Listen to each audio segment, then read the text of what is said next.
Alrededor de los años de 1820, un científico danés llamado Hans Christian Oester, realizando uno de sus ensayos y a su vez una clase con sus alumnos, por accidente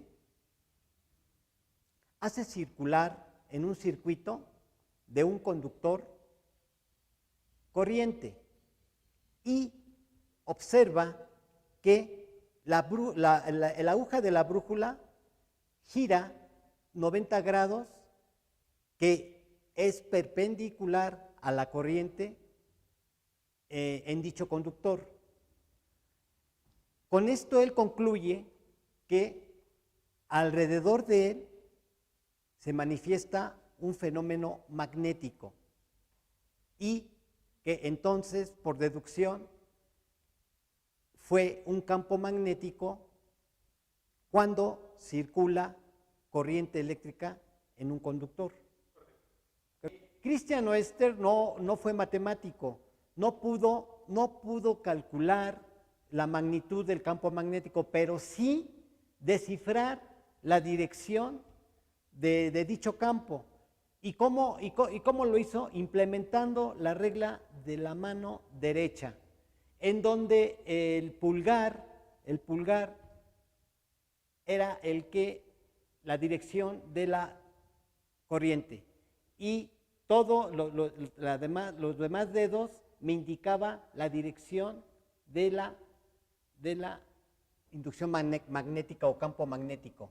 Bien, entonces aquí en la lámina tenemos el corte de un conductor recto y entonces el pulgar es el que me indica la dirección de la corriente eléctrica y los demás dedos me indican el campo magnético o la inducción magnética.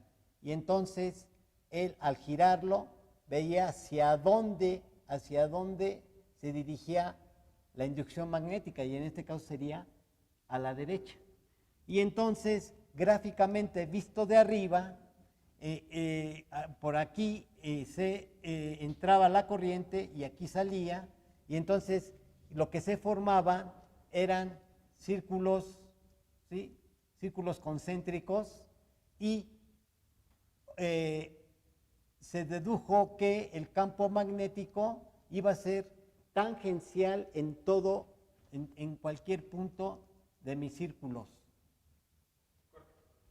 A partir de las aportaciones que hizo Hans Christian Oester, de acuerdo a su circuito, después los matemáticos y los científicos André-Marie Ampère y J. Clerk Maxwell definieron cómo calcular la magnitud del campo magnético para un conductor recto, en donde tenemos que la inducción magnética o el campo magnético es igual a nu o la permeabilidad en el vacío por la corriente, dividida entre 2pi por el radio, ¿sí? El radio del círculo en común. Bien, y tenemos para una espira en donde es la inducción magnética es igual a la permeabilidad en el vacío por la corriente entre 2 veces el radio. Y para un solenoide es igual a la permeabilidad relativa, la permeabilidad en el vacío por el número de vueltas y el producto al final de la corriente entre la longitud del solenoide. Esta es la de la espira y esta es la del solenoide. Acción.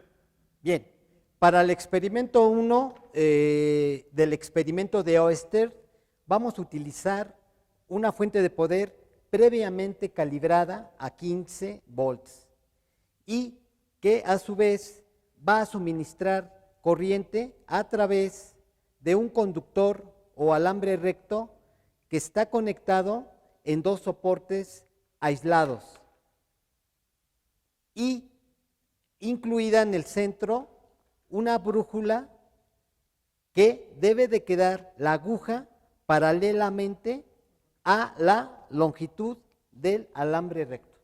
Le aplicamos o le suministramos energía, encendemos la fuente de poder y en podemos observar que la aguja giró aproximadamente 90 grados, quedando perpendicular a la longitud del alambre recto. Ya quedó mal. Vamos a realizar el experimento 2, que consiste en el espectro electromagnético de un conductor eléctrico recto con corriente. Bien, procedemos a armar el circuito.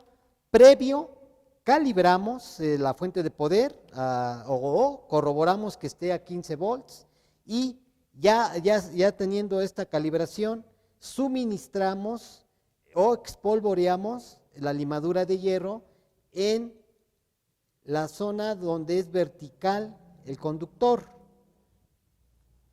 y conectamos la fuente de poder, golpeamos ligeramente para ver cómo se forman los círculos concéntricos, que a su vez es el campo magnético o los espectros magnéticos.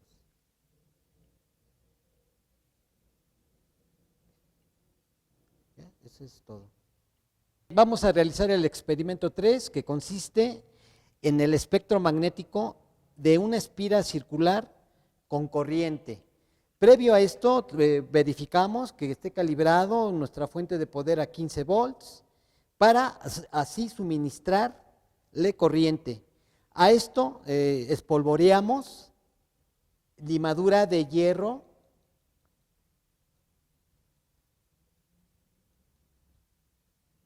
en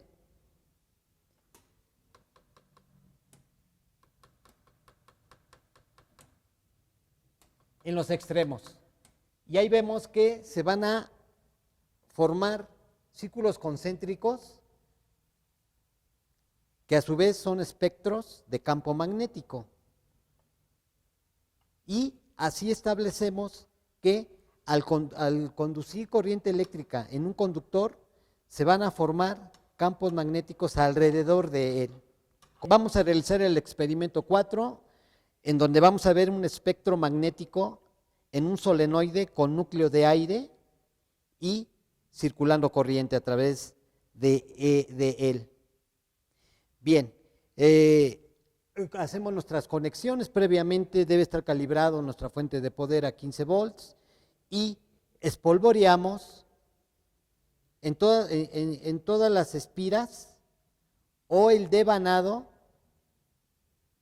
de nuestro solenoide y hacemos circular corriente y golpeamos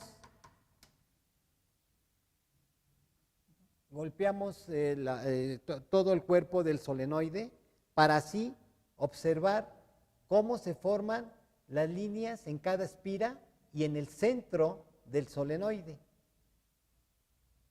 ¿Sí? Vamos a realizar el experimento 5, que es el espectro magnético de un solenoide con núcleo de hierro y corriente que circula a través de dicho solenoide. Bien, para esto necesitamos un solenoide de un cierto número de vueltas o cierto número de espiras o de vanada. Entonces, vamos a conectar, de acuerdo al circuito, vamos a conectar en los extremos del solenoide nuestra fuente, que previamente está calibrada a 15 volts. Vamos a encender la fuente y durante 5 segundos, apagándola 2 o 3 veces. Al final, retiramos la barra de hierro dulce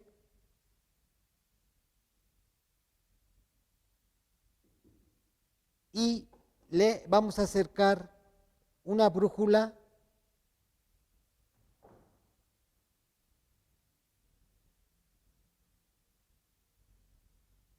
en donde comprobaremos que habrá atracción de la barra.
Bien, acercamos un imán, ¿no? Una brújula a la barra imantada previamente en el solenoide y vemos que ésta se va a orientar de acuerdo al campo magnético o a la imantación de dicha barra. Y entonces podemos ver cómo se desplaza, cómo gira la brújula, cómo gira el cuerpo de la brújula. ¿No, verdad? ¿O sí? ¿Sí? Creo que corte.